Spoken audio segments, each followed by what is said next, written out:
এর মধ্যে আরেকটা বিষয় হলো আমাদের মনে রাখতে হবে গোপন গুনাহ। আমরা শয়তান আমাদেরকে, আমরা যারা দিনদার নামাজ কালমা করি একটু বাহ্যিকভাবে, তাদেরকে আল্লাহ মাফ করুক, হ্যাঁ এটা কোনো গর্ব না, আমরা মানে বাহ্যিক যাদেরকে মানুষ মনে করে এরা একটু ভালো বাহ্যিক, তাদের অনেক গোপন গুনাহ থাকে যেটা আল্লাহ ছাড়া দুনিয়ার আর কেউ জানে না। ওই গোপন গুনার উপর কেউ যদি স্থায়ী হয়ে যায় তওবা ছাড়া, ওইটা তাকে ঈমান হারা করে দেয়। নাউজুবিল্লাহ, ঈমান হারা তাকে করে দেয়। এই জন্য গোপন গুনার উপর মজবুত হওয়া যাবে না ভাই।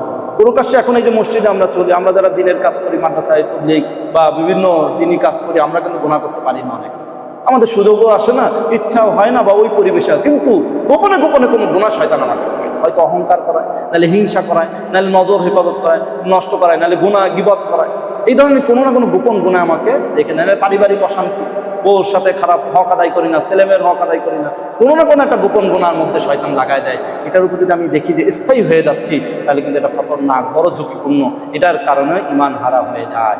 নাউজুবিল্লাহ। এখান থেকে আমাদের, এই জন্য তওবা ছাড়া কোনো উপায় নাই। তওবা ছাড়া, নবী সাল্লাল্লাহু আলাইহি ওয়াসাল্লাম কেন 100 বার তওবা করতেন? আল্লাহর নবীর তো গুনাহই নাই, তারপরে 100 বার তওবা কেন করতেন? এটা রুহানি শক্তিকে মজবুত করতেন, শয়তানের ধোঁকা যাতে কোনোভাবে আসার সুযোগ না পায়, আর আল্লাহকে খুশি করার জন্য ওনার ছিলেন। আমাদের হলো তওবা বেশি লাগবে শয়তানের ধোঁকা থেকে বাঁচার জন্য, মজবুত হওয়ার জন্য, ঈমানকে মজবুত করার জন্য তওবা ইস্তেগফারের বিকল্প কোনো আমল নেই।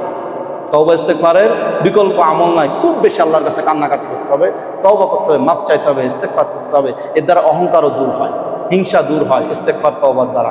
এই আমলটা বেশি বেশি